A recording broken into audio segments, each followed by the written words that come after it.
पण निघितून तुम्ही फक्त एकच दादा अजित दादा बस.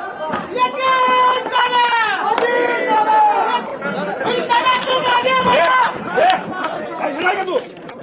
पण निघितून तुम्ही फक्त एकच दादा अजित दादा बस.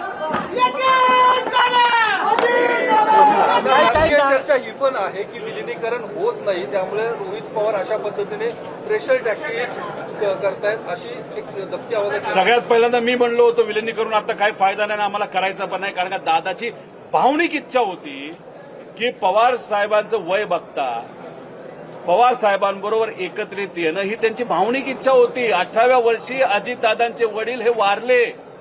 अनंत आजोबा हे वारल्यानंतर अजितदादांना कुणी मुलासारखं वागवलं असेल तर पवार साहेबांनी वागवलं आणि हे त्यांच्या मनात होतं. हे त्यांनी आम्हाला बोलून दाखवलं.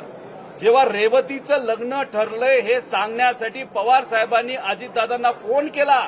मी तिथं होतो, पण पवार साहेबांना कफ असल्यामुळे पवार साहेबांना बोलता येत नव्हतं. पवार साहेब काय बोलतात हे दादांना कळत नव्हतं आणि ही ती परिस्थिती बघितल्यानंतर दादांच्या डोळ्यात पाणी मी बघितलेलं आहे. मग ही भावनिक भूमिका दादांची असताना याच्यामध्ये आम्ही राजकारण का करू? अरे नको आम्हाला हे विलिनीकरण, पण अजितदादा न्याय तर द्या, त्याच्यासाठी एफआयआर तर करा. साधी एफआयआर होत नसेल तर अजितदादा न्याय कसा मिळणार असं आमचं मत आणि लोकांचं मत आहे. नाही, पण शोकांतिका वाटते का तुम्हाला? एक सगळी त्यांनी पण यायला पाहिजे या तुमच्या लढ्यामध्ये. त्यांच्या मनामध्ये असेल पण त्यांना येता येत नसेल, का येता येत नाही मी नाही सांगू शकत. चला, थँक्यू थँक्यू थँक्यू थँक्यू बाबा, थँक्यू बाबा, थँक्यू. ऐकणार का तू?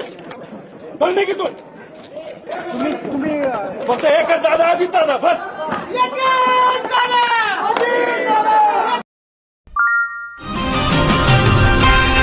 सर्जनशील न्यूज